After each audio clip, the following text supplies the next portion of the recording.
జాతీయవాద జర్నలిజానికి అసలైన వేదిక నేషనలిస్ట్ హబ్ ని సబ్స్క్రైబ్ చేసుకోండి. నోటిఫికేషన్స్ కోసం బెల్ ఐకాన్ పై క్లిక్ చేయండి. నమస్తే, వెల్కమ్ టు నేషనలిస్ట్ హబ్. కేంద్ర ఆర్థిక మంత్రి నిర్మలా సీతారామన్ రాష్ట్రాలు, కేంద్రపాలిత ప్రాంతాల ఆర్థిక మంత్రులతో కీలక చర్చలు జరిపారు.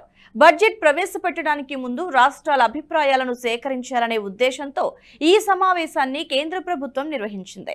బడ్జెట్ రూపకల్పనపై ఆర్థిక మంత్రులతో సంప్రదింపులు జరిపి వారి నుంచి సలహాలు, సూచనలు స్వీకరించారు నిర్మలా సీతారామన్. ఎన్నికల సంవత్సరం కావడంతో ఈ ఏడాది ఫిబ్రవరిలో కేంద్రం ఓట్ ఆన్ అకౌంట్ బడ్జెట్ ని ప్రకటించింది. ఇక జూలై నెలలో జరగబోయే పార్లమెంట్ వర్షాకాల సమావేశాల్లో పూర్తి స్థాయి బడ్జెట్ ని ప్రవేశపెట్టనున్నారు ఆర్థిక మంత్రి నిర్మలా సీతారామన్. వరుసగా మూడోసారి కొలువుదీరిన మోదీ ప్రభుత్వం ఈ బడ్జెట్ లో దేశ ప్రజలకు తీపి కబురు వినిపించనుందని ఊహాగానాలు మొదలయ్యాయి. ఇక goods and services tax council 53వ సమావేశంలో కూడా కీలక వస్తువులు, సేవలపై పన్ను మినహాయింపు ఇచ్చారు. విద్యా సంస్థల వెలుపల హాస్టల్ వసతి సేవలకు జీఎస్టీ నుంచి మినహాయించారు. విద్యార్థి హాస్టల్లో 90 రోజుల పాటు కొనసాగితే మాత్రమే ఈ మినహాయింపు వర్తిస్తుంది. నెలకు 20,000 రూపాయల వరకు జీఎస్టీ నుంచి మినహాయింపు ఇవ్వాలని పాలక మండలి సిఫార్సు చేసింది.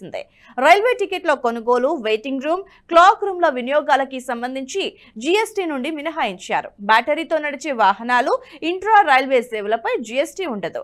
రాష్ట్రాలకి రావాల్సిన జీఎస్టీ బకాయిలను త్వరితగతిన చెల్లిస్తామని కూడా నిర్మలా సీతారామన్ హామీ ఇచ్చారు. పలు సంస్కరణల కోసం కేంద్రం ఇచ్చే వడ్డీ లేని రుణాలను కూడా సద్వినియోగం చేసుకోవాలని ఆమె రాష్ట్రాలను కోరారు. ఈ సమావేశంలో పాల డబ్బాలపై జీఎస్టీ శాతాన్ని 12గా నిర్ణయించారు. పాల క్యాన్లపై జీఎస్టీని ఇంతకు ముందు 18% జీఎస్టీ ఉండగా ఇప్పుడు దాన్ని 12% తగ్గించింది ప్రభుత్వం. పాల డబ్బా ఉక్కు, ఇనుము లేదా అల్యూమినియంతో తయారు చేయబడిందా లేదా అనే విషయాన్ని పట్టించుకోకుండా ఏకరీతిగా జీఎస్టీ రేటును 18% బదులుగా 12% తగ్గించారు. అయితే ఈ విషయంపై అసత్య ప్రచారం చేయడానికి కొన్ని వర్గాలు సిద్ధమయ్యాయి. ప్రభుత్వం పిల్లల నోటు దగ్గర నుండి పాలను కూడా లాగేసుకుంటుందంటూ కొందరు అబద్ధాలు చెప్పటం మొదలుపెట్టారు. మోదీ ప్రభుత్వం పాల డబ్బాలపై కొత్తగా 12% పన్ను ప్రవేశపెట్టిందంటూ సోషల్ మీడియాలో నెగటివ్ ప్రచారానికి నాంది పలికారు. కాంగ్రెస్ కి చెందిన సోషల్ మీడియా అకౌంట్లో లెఫ్ట్ వింగ్ అభిమానులు అసత్య ప్రచారం చేయటమే తమ పనిగా పెట్టుకుని పోస్టులని వైరల్ చేస్తున్నారు.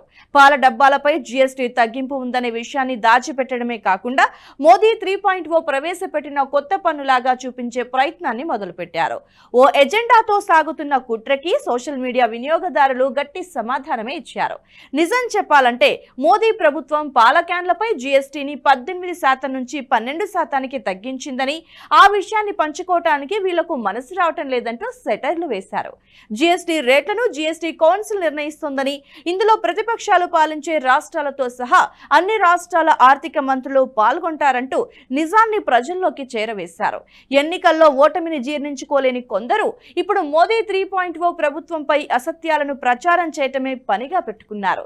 ఇక రాబోయే రోజుల్లో ఇంకెన్ని అంశాల్లో మోదీ ప్రభుత్వంపై విషం చిమ్ముతారో చూడాలి. ఈ వీడియో మీకు నచ్చినట్టయితే లైక్ చేయండి, 10 మందికి షేర్ చేయండి. అలాగే కామెంట్ల రూపంలో మీ అభిప్రాయాలను మాతో పంచుకోండి. Nationalist hub group of channels ను సబ్స్క్రైబ్ చేసుకుని తెలుగునాట జాతీయవాద జర్నలిజాన్ని ప్రోత్సహించండి. ఈ వీడియో కింద ఉన్న బెల్ ఐకాన్ పై క్లిక్ చేయడం మర్చిపోవద్దు.